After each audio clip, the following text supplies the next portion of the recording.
नमस्कार दोस्तों, इस वीडियो में हम लोग डिस्कस करेंगे मैनेजमेंट के बारे में, प्रबंध के बारे में। हम लोग देखेंगे कि प्रबंध किसे कहते हैं। प्रबंध संबंधित जितनी भी बातें हैं सब इस वीडियो में कवर करने का प्रयास करेंगे। ऑब्जेक्ट क्या होता है, एडवांटेज क्या होता है, क्लासिफिकेशन क्या होता है, सब कुछ डिस्कस करने वाले हैं इस वीडियो में। चलिए स्टार्ट करते हैं। प्रबंध एक ऐसे वातावरण को बनाए रखने की प्रक्रिया है। प्रबंध एक ऐसे वातावरण को बनाए रखने की प्रक्रिया है जिसमें एक समूह में एक साथ काम करने वाले व्यक्ति कुशलता पूर्वक और प्रभावी ढंग से चयनित लक्ष्यों को पूरा करते हैं। कुशलता पूर्वक और प्रभावी ढंग से चयनित लक्ष्यों को पूरा करते हैं, उसे हम क्या कहेंगे? प्रबंध कहेंगे। प्रबंध किसे कहेंगे? प्रबंध एक ऐसे वातावरण को बनाए रखने की प्रक्रिया है। प्रबंध एक ऐसे वातावरण को बनाए रखने की प्रक्रिया है जिसमें एक समूह में एक साथ काम करने वाले व्यक्ति कुशलता पूर्वक और प्रभावी ढंग से चयनित लक्ष्यों को पूरा करते हैं। ठीक है, इसके उद्देश्य क्या होते हैं? उद्देश्य कई प्रकार के होते हैं। जैसे इसमें पहला उद्देश्य है संगठनात्मक उद्देश्य। पहला उद्देश्य संगठनात्मक उद्देश्य, दूसरा सामाजिक उद्देश्य, अब तीसरा है इसमें व्यक्तिगत उद्देश्य। तीसरा कौन सा उद्देश्य? व्यक्तिगत। तो कितने प्रकार के उद्देश्य हैं? 3 प्रकार के। एक तो ऑर्गेनाइजेशनल ऑब्जेक्ट है, संगठनात्मक उद्देश्य है, दूसरा सामाजिक उद्देश्य है, अब तीसरा है व्यक्तिगत उद्देश्य। संगठनात्मक उद्देश्य, सामाजिक उद्देश्य और व्यक्तिगत उद्देश्य।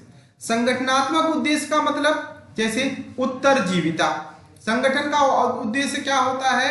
उत्तरजीविता। उत्तरजीविता का मतलब होता है कि संगठन में जो लोग काम कर रहे हैं वो आराम से उनका जीवन, उनको जो वाजिब मजदूरी है वो प्राप्त हो सके, उनका पारिश्रमिक प्राप्त हो सके, लाभ के तत्व जो है प्राप्त हो सके, उस उद्देश्य को कहा जाएगा संगठनात्मक जो है उद्देश्य। ठीक है, और क्या संगठनात्मक उद्देश्य होता है? लाभ कमाना। भाई बिजनेस किया क्यों जाता है? लाभ कमाने के लिए। तो अगला उद्देश्य होता है प्रॉफिट अर्न करना।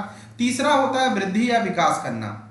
तो संगठनात्मक उद्देश्य के जो है इसको 3 भागों में बांटा गया। एक तो उत्तरजीविता, आप लिविंग स्टैंडर्ड हाई हो जाए, रहने और जीवन यापन सही हो। दूसरा लाभ कमाना उद्देश्य होता। तीसरा वृद्धि और विकास। दूसरा उद्देश्य सामाजिक उद्देश्य। सामाजिक उद्देश्य को भी 2 भागों में बांट लेते हैं। एक पर्यावरण के अनुकूल तरीकों का प्रयोग करके करें, मतलब जब कोई बिजनेस स्टैब्लिश करें तो ऐसा ना हो कि हमारे एटमॉस्फेयर को नुकसान पहुंचाए, उसमें पॉल्यूशन को बढ़ाए, ऐसा ना हो। मतलब ये उद्देश्य भी हो तो पर्यावरण के साथ, अनुकूलता के साथ जो है बिजनेस चले, ये उद्देश्य होना चाहिए। मैनेजर का ये ऑब्जेक्ट होगा कि जो बिजनेस हो रहा है उसमें पर्यावरण अनुकूल रहे, उसमें पर्यावरण को ज्यादा कम से कम नुकसान हो। दूसरा रोजगार के अवसर सृजन हो। समाज क्या चाहता है? उसमें उसके ज्यादा से ज्यादा लोगों को नौकरी मिले, जिससे उनका जीवन यापन क्या हो सके? आसानी से हो सके। और तीसरा व्यक्तिगत उद्देश्य होता है उचित वेतन प्राप्त हो। जो मैनेजर होता है वो भी तो चाहेगा उसको वेतन मिले, मजदूरी मिले लोगों को, ये सब भी उद्देश्य होता है व्यक्तिगत उद्देश्य। और क्या होता है? काम करने की अच्छी स्थिति विकसित हो, मतलब जो एटमॉस्फेयर हो जहां पे बिजनेस हो रहा है वो एक अच्छा एटमॉस्फेयर हो। विकास की संभावनाएं, जहां उनके प्रमोशन की बात हो, ये तमाम चीजें व्यक्तिगत उद्देश्य भी जुड़ा होता है एक प्रबंध के साथ। प्रबंध के कितने उद्देश्य होते हैं? 3 होते हैं। पहला उद्देश्य होता है संगठनात्मक उद्देश्य जो हमने बताया, और दूसरा है सामाजिक, तीसरा है व्यक्तिगत उद्देश्य। संगठनात्मक उद्देश्य के 3 भाग है, उत्तरजीविता, लाभ, तीसरा है वृद्धि विकास। सामाजिक में 2 है, पर्यावरण के अनुकूल तरीकों का प्रयोग हो, दूसरा रोजगार के अवसर सृजन हो। व्यक्तिगत उद्देश्य में उचित वेतन व मजदूरी प्राप्त हो, काम करने की अच्छी स्थिति हो, विकास की संभावना हो। ठीक है, अब हम लोग बात करेंगे प्रबंध के सिद्धांत के बारे में, या प्रबंध के हम लोग कार्यों की पहले बात कर लिया जाए। तो हेनरी फ्योल ने प्रबंध को 5 कार्यों का संगम बताया है। इन्होंने क्या बताया है? हेनरी फ्योल ने प्रबंध को 5 कार्यों का संगम बताया है। इन्होंने बताया कि प्रबंध का अर्थ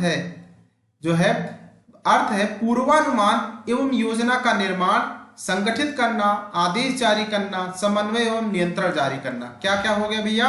हेनरी फ्योल ने कहा है प्रबंध का अर्थ है पूर्वानुमान एवं योजना का निर्माण, पूर्वानुमान एवं योजना का निर्माण। दूसरा संगठित करना, तीसरा आदेश जारी करना, और चौथा है समन्वय और पांचवा है कंट्रोल नियंत्रण। तो कह रहे हैं कि प्रबंध का अर्थ है पूर्वानुमान एवं योजना बनाना, योजना का निर्माण करना, पहला प्रबंध का कार्य हो गया। दूसरा है संगठित करना, मतलब सबको एक साथ जोड़ना, जिसके लायक जो काम है उस काम को देना। तीसरा आदेश जारी करना, एडवाइजरी जारी करना, ऑर्डर देना कि भाई ये काम आपको करना है। पहला क्या हुआ, प्री प्लान कर लिया, प्लानिंग कर लिया, मतलब पूर्वानुमान एवं योजना बना लिया। दूसरा उसको ऑर्गेनाइज कर दिया। तीसरा जो है उन्होंने ऑर्डर जारी कर दिया, आदेश जारी कर दिया। तीसरा coordination, very most important work होता है आपस में समन्वय स्थापित करना, और समन्वय स्थापित करने के बाद उस पर नियंत्रण स्थापित करना। ये 5 काम होते हैं, पूर्वानुमान, संगठित करना, आदेश जारी करना, समन्वय करना और नियंत्रण जारी करना। ये 5 काम होते हैं प्रबंधक के, जिसको हेनरी फ्योर्ड ने बताया है। ठीक है, प्रबंध की अगर हम विशेषता की बात करें कि प्रबंध की विशेषता पहला ये है कि प्रबंध जो होता है, ये जो प्रबंध है एक सामूहिक गतिविधि होती है, मतलब एक व्यक्ति का एफर्ट नहीं होता है, ये ग्रुप ऑफ एफर्ट होता है। ठीक है, तो प्रबंध की पहली विशेषता है कि यह एक सामूहिक गतिविधि होती है।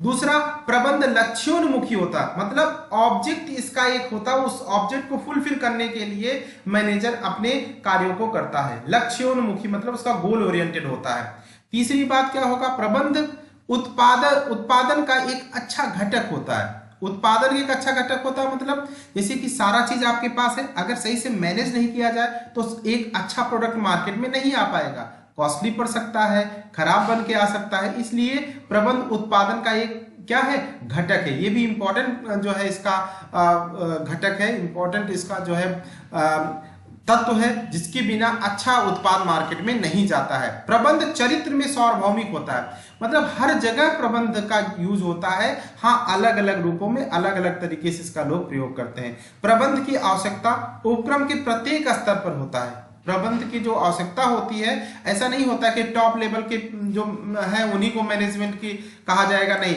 मिडिल लेवल, लोअर लेवल, कहीं पे भी मैनेजमेंट जो होता है कई स्तरों पे होता है, हर स्तर पे बल्कि होता है। जब जैसे आप पढ़ रहे हो तो आप पढ़ाई को अपने मैनेज करते हैं, जब टीचर पढ़ाता है तो पढ़ाने को मैनेज करता है। तो प्रबंध हर स्तर पर होता है, अर्थात ये सार्वभौमिक होता है। इसका चरित्र भले अलग अलग स्तर पर अलग अलग प्रकार से हो।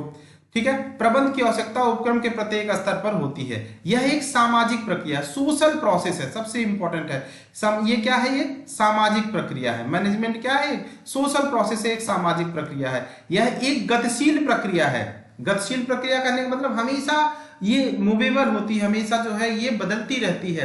प्रबंध क्या है, एक गतिशील प्रक्रिया। जैसे मान लीजिए अभी कोई काम कहा जा रहा है, जैसे भाई सिंपल सी बात है, पहले कंप्यूटर नहीं था तो उस हिसाब से लिखाई पढ़ाई हो रही थी, ठीक है, लेकिन अभी कंप्यूटर जो है आने के बाद काम करने का तरीका बदल गया।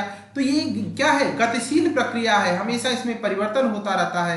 प्रबंध कला के साथ विज्ञान भी है, मतलब प्रबंध करने के लिए जिस प्रकार से आपको योग्यता होना चाहिए, अनुभव होना चाहिए, निपुणता होनी चाहिए, उसी प्रकार इसको करने के कुछ निश्चित नियम और सिद्धांत भी होते हैं। इसके आधार पर कहा जाता है प्रबंध कला के साथ क्या है, विज्ञान भी होता है। यह एक पेशा है, प्रोफेशन है। इसको भी कहा जाता है कि प्रबंध एक पेशे के रूप में भी होता है। क्यों प्रबंध पेशे के रूप में होता है, क्योंकि प्रबंधक के लिए भी आजकल क्या होता है, पढ़ाई की आवश्यकता होती है, इसके लिए एमबीए करना आवश्यकता होता है। एमबीए जैसे डॉक्टर के लिए एमबीबीएस होना जरूरी होता है, ठीक है, उसी प्रकार से एमबीए भी जरूरी होता है। पेशेवर व्यक्ति जो मैनेजर होता है उसके लिए भी जो है एमबीए जरूरी होता है। तो इस प्रकार से कहा जा सकता है कि जो मैनेजमेंट है, प्रबंध है, यह एक पेशा है, ऐसा कहा जाता है। अभी पूर्ण रूप से ये सत्य नहीं है, फिर भी काफी हद तक जो है इसे कहा जा सकता है कि प्रबंध क्या है, एक पेशा है। जेम्स लुंडी के अनुसार प्रबंध वही है जो प्रबंध करता है। सिंपल सी डेफिनेशन उन्होंने दिया है, और क्या कहा है, प्रबंध वही है जो प्रबंध करता है। प्रबंध वही है जो प्रबंध करता है। आगे बात किया जाए, प्रबंधक की भूमिका क्या होती है, मैनेजर्स के रोल क्या होते हैं, इनकी भूमिका क्या होती है, हम लोग इसको देखें। तो प्रबंधक की जो भूमिका होती है, पहला होता है कि अंत पारस्परिक भूमिका। अंत पारस्परिक भूमिका मतलब प्रबंधक का जो भूमिका होती है किसी भी उद्देश्य को पूर्ण करने में होता। अंत पारस्परिक भूमिका मतलब होता है कि आपका जो गोल है उसको अचीव करने की भूमिका में होता है, ठीक है। दूसरा, सूचनात्मक भूमिका होती है, जब ये टारगेट को अचीव कर लेगा या नहीं कर पाता, कुछ भी होगा, ये क्या होता है, उसकी सूचना पहुंचाता है। निर्णयात्मक भूमिका होती है, अगर कोई भी प्लान किया गया है उस पर निर्णय लेने की भूमिका, मतलब कहने का मतलब ये हुआ जो प्रबंधक होता है उसका जो रोल होता है अंतः पारस्परिक भूमिका होता है। अंतः पारस्परिक भूमिका एक दूसरे से जुड़ा हुआ और किसी उद्देश्य को प्राप्त करने संबंधित। दूसरा सूचनात्मक भूमिका, सूचना देना होता है, और तीसरा निर्णयात्मक भूमिका होती है। तो 3 प्रकार से जो है एक प्रबंधक की भूमिका होती है। ठीक है, अब हम लोग देखेंगे जो है नेक्स्ट क्लास में देखेंगे प्रशासन और प्रबंध में अंतर। Thank you.